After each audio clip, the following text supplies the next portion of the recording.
তো এহসানুল হক মিলন শিক্ষামন্ত্রী হওয়ার পর থেকে সবার মধ্যে একটা চিন্তা যে এবারের বোর্ড পরীক্ষার প্রশ্নগুলো কঠিন হবে কিনা। যেহেতু উনি এসেছেন ক্ষমতায় বেশি দিন হবে না, জাস্ট ১ মাস হবে। তারপরও মোটামুটি বোঝা যায় যে কিছু ইনস্ট্রাকশন দিলে অবশ্যই বোর্ড পরীক্ষার প্রশ্ন অলরেডি কঠিন হয়ে যাবে। যেমন কী ইনস্ট্রাকশন হতে পারে? প্রথম কথা হচ্ছে, যদি পরীক্ষার গার্ড কঠিন করে দেওয়ার নির্দেশনা দেওয়া হয়। এখন আপনি যে ধরনের স্টুডেন্ট হন না কেন, আপনার অবশ্যই মাঝে মধ্যে পরীক্ষায় হেল্পের প্রয়োজন হয়।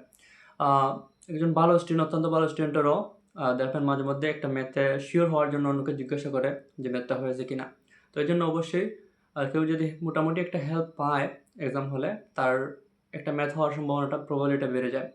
অর্থাৎ যদি পরীক্ষার গার্ডটা অত্যন্ত কঠিন করে দেওয়া হয়, তাহলে অবশ্যই দেখা যাবে যে একটা স্টুডেন্টের যতটুকু প্রাপ্য মার্ক পাওয়ার কথা ছিল, সে কিছুটা হলে তার রেজাল্টটা ফল করবে।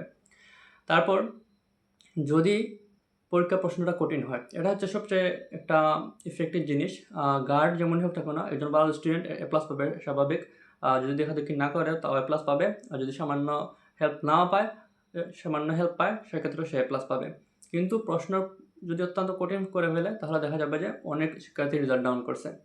তারপর খাতা চেকিংয়ের ব্যাপারটা। প্রশ্ন কঠিন হোক, গার্ড কঠিন হোক, যদি খাতা চেকিংটা সহজ করে করা হয়, অনেক ক্ষেত্রে দেখা যায় স্টুডেন্টরা ভালো করে। যদি এরকম কোনো নির্দেশনা দেওয়া হয় বোর্ড থেকে যে খাতাটা ভালোভাবে চেক করবে, তাহলে অবশ্যই দেখা যাবে যে অনেকের রেজাল্টটাই খারাপ আসছে।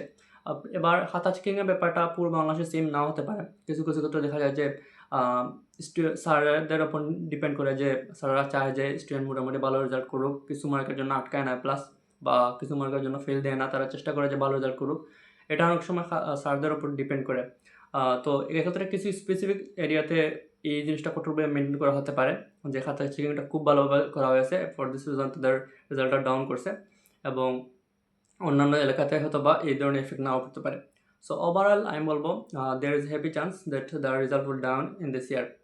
অর্থাৎ তোমার এসএসসি বা এইচএসসি যেই হোক না কেন, তোমার রেজাল্ট ডাউন হওয়ার সম্ভাবনা আছে। যেহেতু মোটামুটি ৩-৪ মাস একটা টাইম হয়ে গেছে, এই মুহূর্তে পুরোপুরি শিক্ষা ব্যবস্থা চেঞ্জ না করা গেলেও তারা এই রেজাল্ট দ্বারা বোঝাবে যে আগের শিক্ষা ব্যবস্থাটা ঠিক ছিল না। যদি তোমার ওভারঅল রেজাল্টটা খারাপ আসে, অর্থাৎ বোর্ড পরীক্ষার রেজাল্টটা ডাউন করে দেয়, তাহলে মোটামুটি সবার একটা ভালো আইডিয়া আসবে যে তাহলে এবার কোনো ধরনের প্রশ্ন বা সময় নিয়ে নকল করা হয়নি। সো এটা তারা বোঝানোর জন্য হলেও এই ধরনের একটা স্ট্রিক্ট ব্যবস্থা নিতে পারে। তো এখন তোমাদের কি করণীয়? তো আমি বলব, যদি রেজাল্ট প্রশ্নের ধরনটা কঠিন করেও ফেলে, আমার কাছে মনে হয় প্রশ্নের প্যাটার্ন হুট করে সম্পূর্ণ চেঞ্জ করে না নরমালি। যদি প্রশ্নের প্যাটার্নটা চেঞ্জ না করে, যদি মোটামুটি এখান থেকে কঠিন করে ফেলে, আমার কাছে মনে হয় তোমরা যদি সেম প্যাটার্নের প্রশ্নগুলো পড়ে যাও, সেম প্যাটার্নের ম্যাথগুলো পড়ে যাও এবং এগুলো খুব ভালোভাবে এনালাইজ করে যাও, তাহলে তোমরা এগুলো আনসার করতে পারবে। অর্থাৎ পরিশেষে একটাই কথা, যতদিন আছে তোমরা চেষ্টা করবে সর্বোচ্চভাবে তোমাদের কাজে লাগানো, এবং যেকোনো ম্যাথ করার জন্য সবগুলো বা খুব ভালোভাবে বেসিক স্ট্রং করা যাবে।